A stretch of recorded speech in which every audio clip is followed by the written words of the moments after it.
Sizga dunyodagi eng qimmat mashinani sovg'a qilishdi.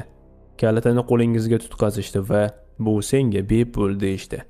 Siz xursandsiz, lekin bir haftadan keyin tushunib yetasiz.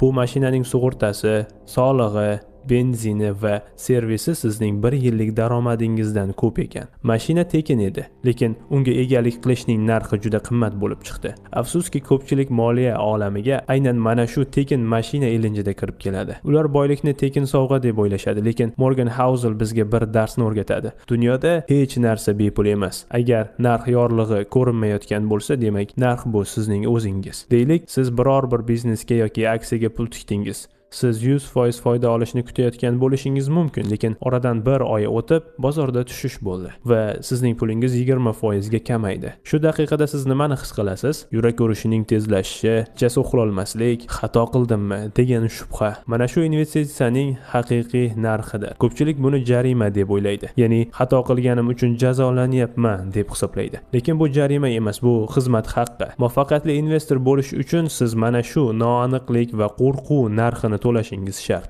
Agar bu narxni to'lashni xohlamasangiz, demak sizga muvaffaqiyat ham berilmaydi. Keling, buni oddiyroq tushuntiraman. Agar siz mashinani noto'g'ri joyga qo'ysangiz